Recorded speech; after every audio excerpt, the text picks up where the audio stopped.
న్యాయ వ్యవస్థపై ప్రజల్లో విశ్వాసం తగ్గిపోతుందా?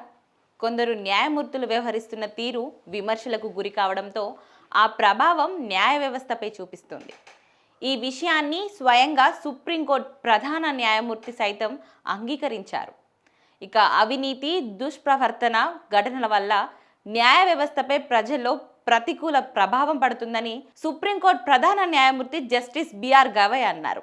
ఇలాంటి ఘటనల వల్ల ప్రజల్లో న్యాయ వ్యవస్థపై ఉన్న విశ్వాసం దెబ్బతినే అవకాశం ఉందని తెలిపారు. బ్రిటన్ సుప్రీంకోర్టులో జరిగిన న్యాయ వ్యవస్థ చట్టబద్ధత, ప్రజా విశ్వాసాన్ని కాపాడుకోవడం అనే అంశంపై నిర్వహించిన రౌండ్ సమావేశంలో ప్రధాన న్యాయమూర్తి ఈ వ్యాఖ్యలు చేశారు. పదవి విరమణ అనంతరం న్యాయమూర్తులు పదవులు స్వీకరించే అంశం కూడా ఆయన ప్రస్తావించారు. ఇక ఒక జడ్జి రిటైర్ అయిన వెంటనే ప్రభుత్వ ఉద్యోగాలలో నియామకం, ఎన్నికల్లో పోటీ చేయడం వల్ల నైతిక విలువలను దెబ్బతింటాయని అభిప్రాయపడ్డారు. న్యాయ వ్యవస్థలో అవినీతి ఎప్పుడు వెలుగులోకి వచ్చినా సుప్రీంకోర్టు కఠినంగా వ్యవహరించిందని తెలిపారు. దుష్ప్రవర్తన అంశంపైన తక్షణమే సరైన చర్యలు తీసుకున్నట్లు తెలిపారు.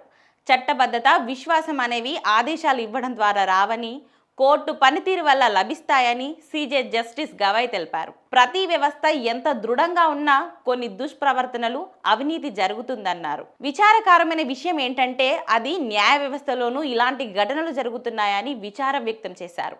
వీటి వల్ల ప్రజల్లో న్యాయ వ్యవస్థపై ప్రతికూల ప్రభావం పడుతుందన్నారు. కొందరి వల్ల మొత్తం న్యాయ వ్యవస్థపైనే విశ్వాసం పోతుందన్నారు. ముఖ్యంగా భారతదేశంలో ఇలాంటి ఘటన జరిగినప్పుడు వెంటనే సరైన చర్యలు తీసుకున్నామని ఆయన తెలిపారు. జడ్జీలు ఎన్నికల్లో పోటీ చేయడం, ప్రభుత్వ పదవులు పొందడం వల్ల న్యాయ వ్యవస్థ పైన అనుమానాలు వస్తాయని సిజేఐ జస్టిస్ గవయ్ అన్నారు. అందుకోసమే తనతో పాటు చాలా మంది న్యాయమూర్తులు ప్రభుత్వ పదవులు, ఎన్నికల్లో పోటీ చేయమని ప్రమాణం చేసినట్లు గుర్తు చేశారు. ఇలాంటి నిర్ణయాల వల్లే ప్రజల్లో న్యాయ వ్యవస్థపై నమ్మకం పెరుగుతుందని ఆయన తెలిపారు. ఇంకా ప్రజా పారదర్శకతను పెంపొందించడానికి సుప్రీంకోర్టు రాజ్యాంగ ధర్మాసనాలను లైవ్ స్ట్రీమింగ్ చేసినట్లు తెలిపారు.